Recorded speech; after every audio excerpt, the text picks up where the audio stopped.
함께 기도하겠습니다. 오늘도 거룩한 주일을 허락하신 하나님, 우리의 예배에 기쁨으로 찾아오시는 하나님 감사합니다. 우리 사랑하는 모든 동역자들 있는 곳에서 주어진 사명의 처소에서 하나님의 성호를 높이며 하나님께 간구하며 은혜를 사모합니다.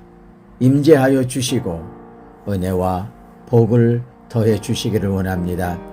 육신이 연약한 자 있습니다. 안수하사 치료하여 주시옵소서.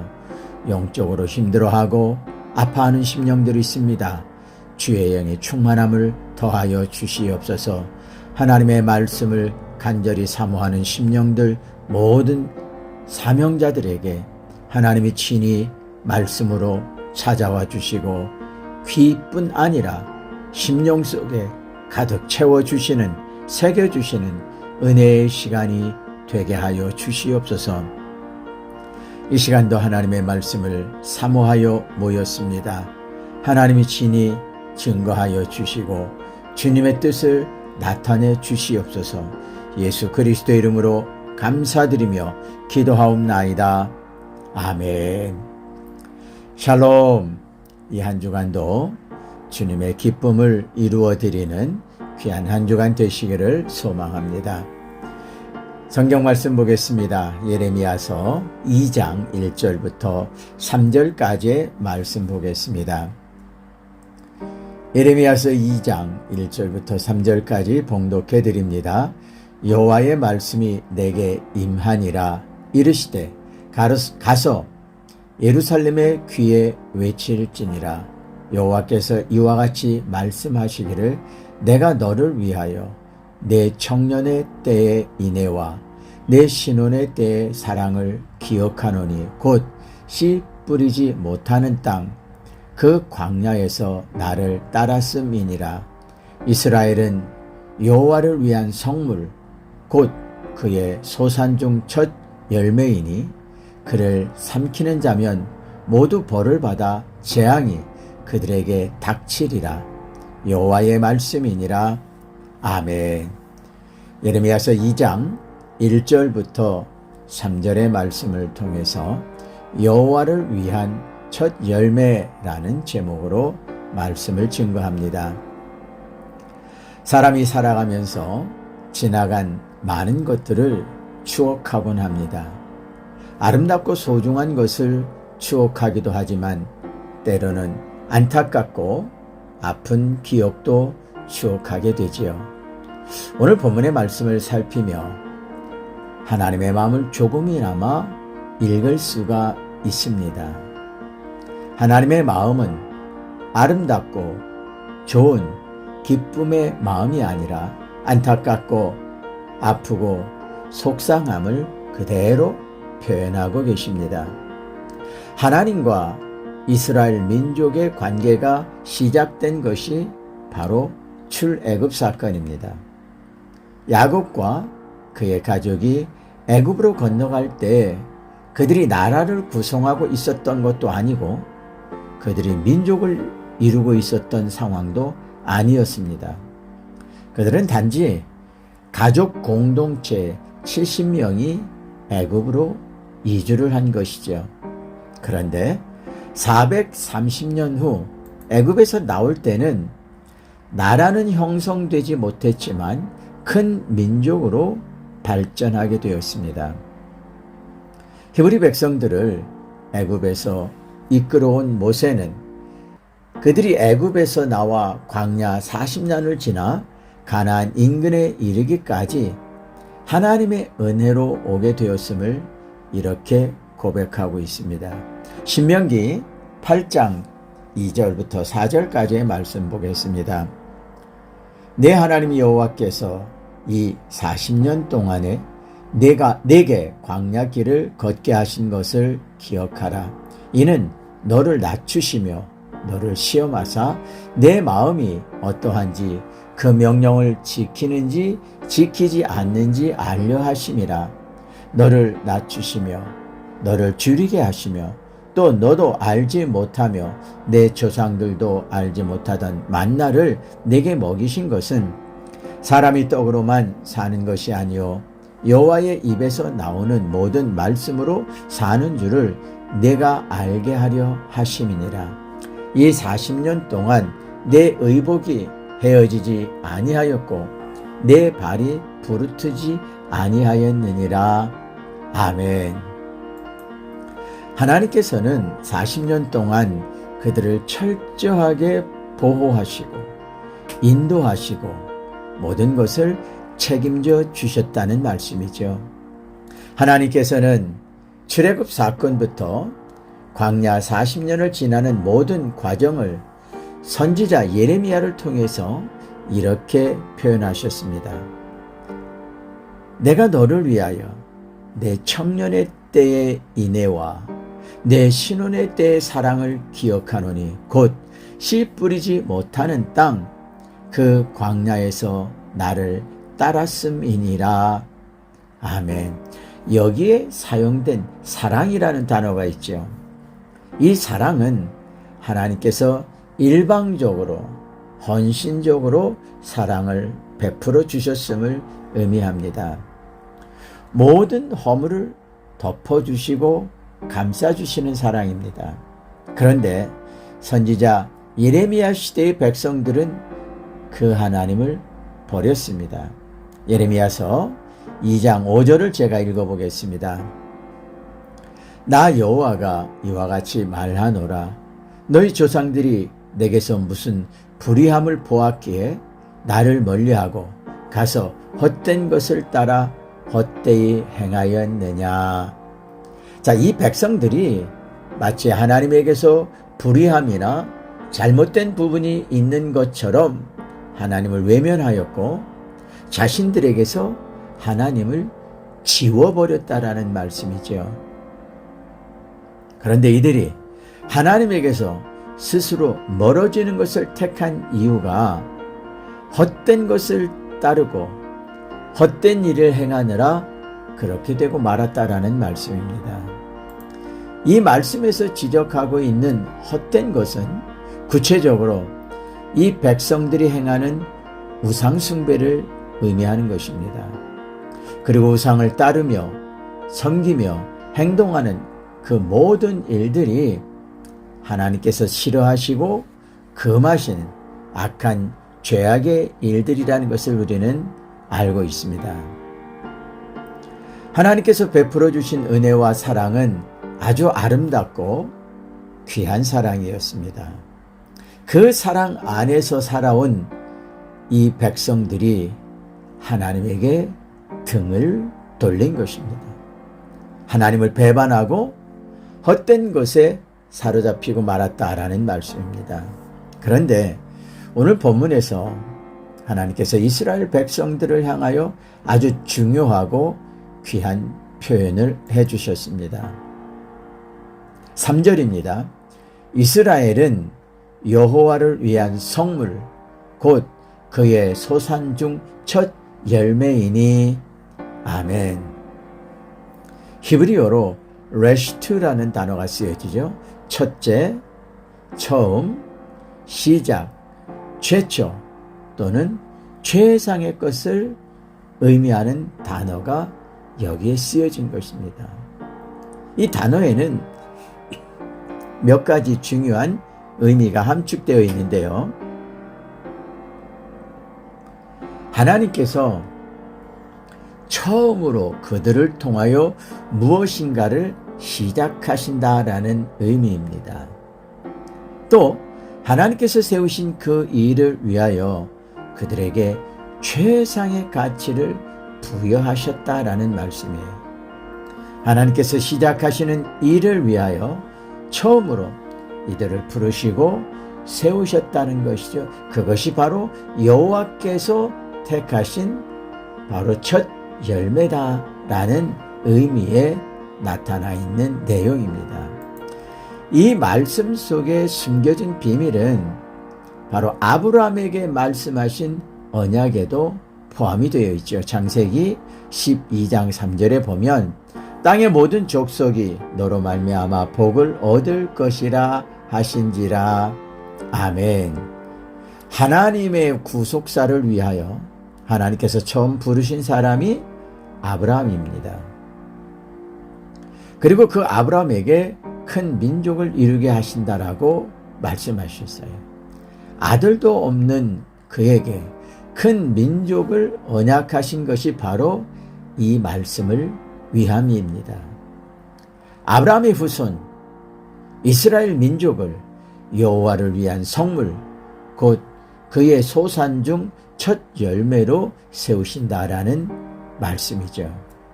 이 언약은 출애굽을 통해서 다시 한번 더 분명하게 확인이 되고 있습니다. 출애굽기 19장 6절을 제가 한번 읽어보겠습니다.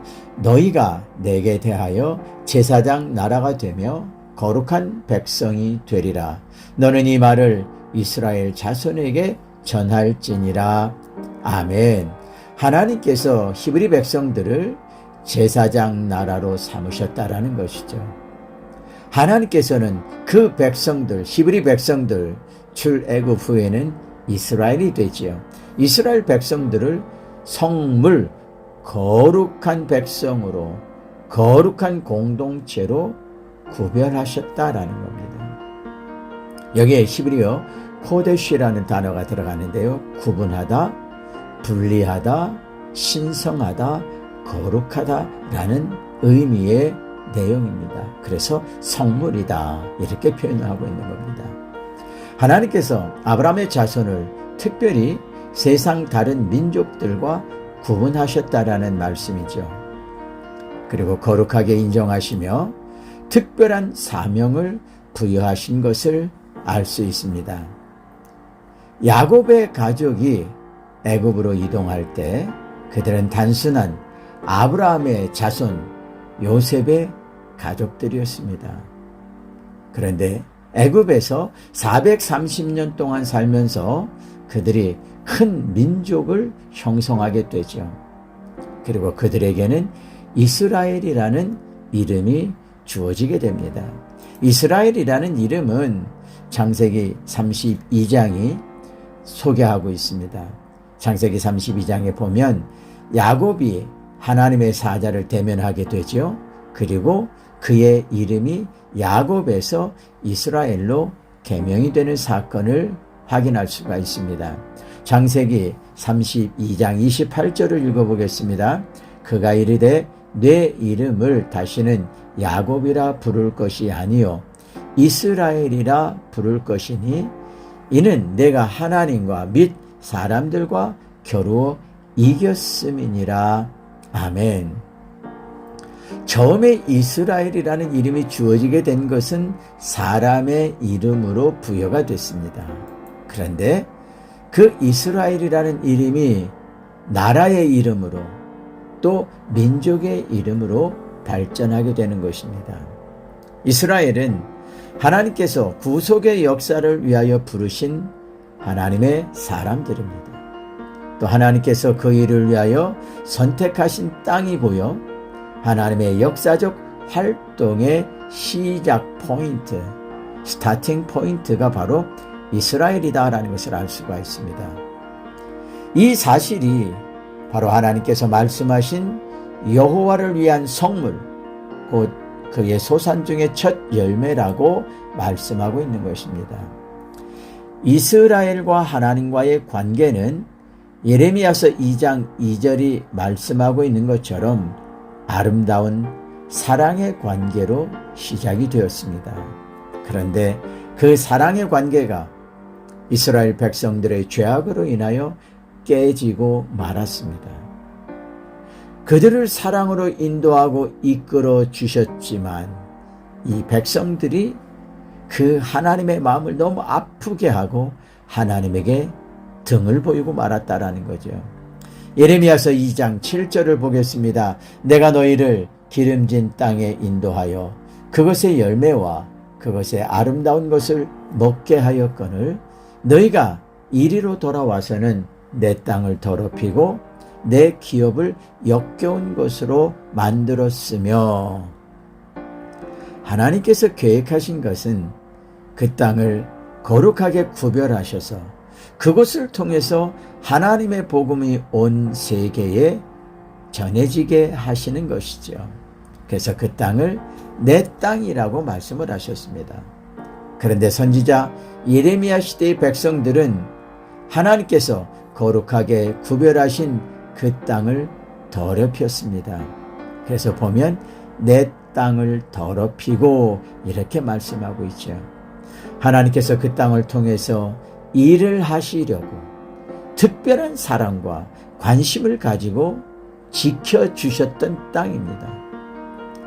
그런데 그곳에서 하나님이 아닌 우상을 숭배하며 하나님 앞에 불결한 더러운 죄악을 범하고 말았다라는 거죠.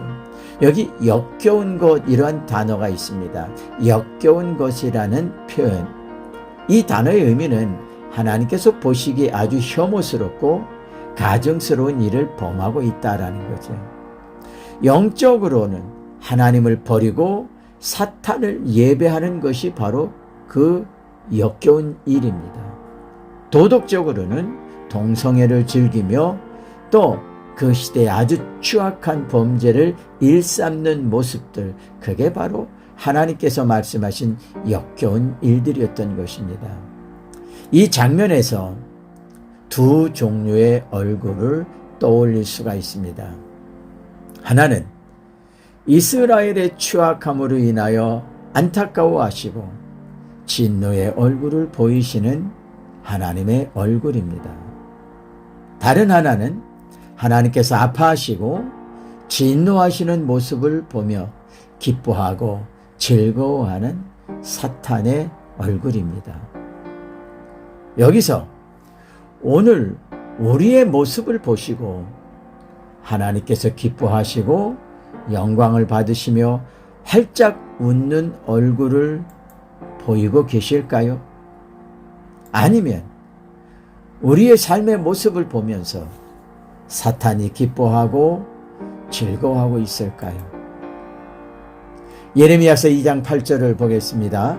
제사장들은 여호와께서 어디 계시냐 말하지 아니하였으며 율법을 다루는 자들은 나를 알지 못하며 관리들도 나에게 반역하며 선지자들은 바알의 이름으로 예언하고 무익한 것들을 따랐느니라. 참 아멘을 할 수가 없는 말씀이에요. 이 말씀에 보면 당시 이스라엘의 지도자들의 총체적인 타락과 죄악의 모습을 고발하고 있습니다. 원어적으로 보면은요, 제사장들은 더 이상 하나님이 필요하지 않다 이렇게 말한다라는 거예요. 그리고 율법을 지도하는 사람들이나 선지자들까지도 바알의 이름으로 예언을 하고 있다라는 거죠. 예레미야서 14장 14절을 보겠습니다. 여호와께서 내게 이르시되 선지자들이 내 이름으로 거짓 예언을 하도다. 예레미야서 27장 15절입니다. 이는 여호와의 말씀이니라. 내가 그들을 보내지 아니하였거늘 그들이 내 이름으로 거짓을 예언하니. 하나님께서 주신 말씀이 아닌 예언, 하나님으로부터 보냄을 받지 않은 선지자, 하나님이 주시지 않은 말씀, 이거는 복음이 아니죠. 하나님의 말씀이 아닙니다. 사람의 이야기입니다. 하나님께서 보내지 않은 선지자, 거짓 선지자요, 거짓 예언자입니다. 그런데 안타까운 것은 우리가 살고 있는 지금 이 시대에도 거짓을 예언하는 사람들이 너무 많아요. 하나님의 말씀이라고 하면서 하나님의 말씀이 아닌 사람의 이야기를 전하는 사람들이 얼마나 많은지 모릅니다. 이미 많은 교회 목회자들이, 정치 지도자들이, 심지어는 교육을 담당하고 있는 교육자들까지도 거짓된 것에 사로잡혀서 거짓을 말하고 있어요. 그런데 성도들은, 백성들은 그것이 거짓된 것인지 참된 것인지조차 구분하지 못하고 있다라는 말씀입니다. 이 말씀이, 이 예언이 하나님으로부터 온 것인지 거짓으로 전파되고 있는 것인지 그 자체를 구분하지 못하고 맹목적으로 믿고 따르고 있다라고 지적을 하고 있습니다. 심지어는 잘못되고 바르지 못한 것을 알면서도 무조건 따르는 어리석음도 보이고 있다라는 거죠. 왜 그럴까요? 이것이 바로 무서운 영적 무감각입니다. 영적 마비에서 오는 결과입니다.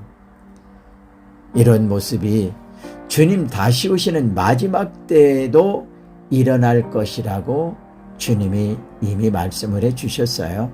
마태복음 24장 5절입니다. 많은 사람이 내 이름으로 와서 이르되 나는 그리스도라 하여 많은 사람을 미혹하리라. 여호와 하나님께서는 이처럼 타락하고 우상을 숭배하는 백성들과 싸우실 것을 말씀하셨어요. 예레미야서 2장 9절입니다. 그러므로 내가 다시 싸우고 너희 자손들과도 싸우리라. 여호와의 말씀이니라. 하나님께서 그렇게 사랑하셔서 구원하시고 인도하시고 보호하신 백성들입니다. 그런데 그들이 하나님께 제사하지 않고 하나님을 예배하지 않고 하나님께 영광을 돌리지 않음으로 인하여 하나님과의 관계가 깨어진 것입니다. 깨어진 정도가 아니라 원수 사이가 되고 말았어요. 그러므로 하나님께서는 싸우시겠다고 싸움까지 선포하실 지경에 이르렀다라는 겁니다. 그러나 하나님께서는 또 다른 말씀도 언약으로 주셨습니다. 2절입니다. 그를 삼키는 자면 모두 벌을 받아 재앙이 그들에게 닥치리라. 여호와의 말씀이니라. 이 말씀은 하나님께서 이스라엘을 철저하게 지키시겠다는 말씀입니다. 범죄하고 타락하여 우상을 숭배하는 이 백성들을 징계하시는 것과 달리 이방 나라가 다른 민족들이 이스라엘을 침략하거나 공격하게 되면 하나님께서 그들을 재앙으로 다스리시겠다. 이렇게 말씀을 하고 있습니다. 범죄하고 타락한 이스라엘을 책망하시고 징계하시는 것은 하나님에게 속한 권한입니다. 하나님이 하실 일이에요. 다른 나라나 다른 왕이 임의로 할 수 있는 것이 아닙니다. 바벨론이 유다를 침공하는 것 역시 하나님의 허락 아래에서 진행되는 것입니다. 그러나 이스라엘을 침공하고 괴롭히는 나라는 하나님께서 재앙으로 다스리게 된다라는 말씀이죠. 이스라엘은 하나님의 소유입니다. 그 백성들도 그 나라도 그리고 거룩한 예루살렘도 분명히 하나님의 소유입니다. 그러기에 하나님의 섭리 안에서 그들에게 책망하시고 징계하시는 것은 하나님의 권한입니다. 그렇지만 다른 나라 왕이나 제국들이 자신들의 욕심으로 이스라엘을 침공하는 것은 하나님의 소유를 침공하는 대적이 된다라고 말씀하고 있습니다. 이 말씀은 하나님께서 아브라함에게 분명하게 언급하신 약속이죠. 창세기 12장 3절에 있는 말씀입니다. 너를 저주하는 자에게는 내가 저주하리니. 아멘. 우리는 오늘 본문의 말씀을 살피면서 먼저 하나님께서 정하신 원칙 중에 하나인 이스라엘과 그 백성들을 통하여 하나님께서 이루고자 하시는 아주 큰 원칙을 먼저 살펴보아야 합니다. 그 원칙 안에 예루살렘을 향한 하나님의 섭리도 성경에서 찾아보아야 하죠. 그러나 그 내용이 너무 방대하기에 짧은 시간에는 살피기가 어렵습니다. 하나님의 말씀 가운데 이스라엘을 향한 하나님의 의지를 밝히신 말씀이 있습니다. 이사야서 43장 1절과 4절입니다. 야곱아, 너를 창조하신 여호와께서 지금 말씀하시느니라. 이스라엘아, 너를 지으신 이가 말씀하시느니라. 너는 두려워하지 말라. 내가 너를 구속하였고 내가 너를 지명하여 불렀나니 너는 내 것이라. 4절 봅니다. 내가 내 눈에 보배롭고 존귀하며 내가 너를 사랑하였은즉 내가 내 대신 사람들을 내어주며 백성들이 내 생명을 대신하리니. 아멘. 하나님께서는 선지자 이사야를 통해서 이러한 말씀을 분명하게 선포하셨습니다. 이스라엘이 하나님께서 지명하시고 구속하신 하나님의 소유라는 말씀이지요. 그리고 세상 어느 나라, 어느 민족보다 보배롭고 존귀하게 여기신다라고 말씀을 하셨습니다. 왜냐하면 이스라엘은 하나님께서 사랑하셔서 거룩하게 구별하신 성물입니다. 하나님의 뜻을 이루시기 위하여 택하신 첫 열매이기 때문입니다. 그들을 이렇게 특별하게 사랑하시고 특별하게 구별하시는 이유에 대해서 바울은 이렇게 증거하고 있습니다. 갈라디아서 3장 8절입니다. 또 하나님이 이방을 믿음으로 말미암아 의로 정하실 것을 성경이 미리 알고 먼저 아브라함에게 복음을 전하되 모든 민족이 너로 말미암아 복을 받으리라 하였느니라. 아멘. 하나님께서 이스라엘을 택하시고 부르셔서 거룩하게 구별하시고 하나님의 백성으로 삼으신 목적은 복음을 전하게 하기 위함입니다. 이방을 구원하시기 위하여 제사장 나라로 제사장 민족으로 아브라함을 부르시고 그 후손 이스라엘을 통하여 복음이 온 세계 모든 민족에게 증거되게 하시는 것입니다. 그래서 이스라엘을 여호와를 위한 거룩한 첫 열매라고 말씀하신 것입니다. 그럼 여호와께서 오늘 우리를 어떠한 기대를 가지고 바라보고 계실까요? 하나님께서 우리에게 기대하시는 것은 무엇일까요? 기도하겠습니다. 하나님 감사합니다. 오늘도 주 앞에 나와 예배하게 하시고 하나님의 말씀을 통해서 주님의 깊고 크신 뜻을 깨닫게 하시니 감사합니다. 지금 전 세계 모든 나라의 뉴스에서 이스라엘이라는 단어가 빠지지 않고 있습니다. 이스라엘을 향하는 시선이 결코 곱지 못하고 정치적인 목적이든 군사적인 목적이든 어떤 이유에서든 지금 이스라엘은 전 세계의 초점 가운데 있고 심지어 하나님을 믿는 사람들까지도 그 나라를 질타하고 있는 것이 사실입니다. 그러나 성경은 말씀을 하셨습니다. 이스라엘은 여호와를 위한 첫 열매라고 말씀을 하셨고 그들을 통해서 하나님의 복음이 증거되었기에 오늘 우리는 그 하나님을 찬양하고 예배하고 있습니다. 하나님, 이스라엘을 통해서 하나님의 복음을 증거케 하시려고 저들을 첫 열매로 먼저 택하셨습니다.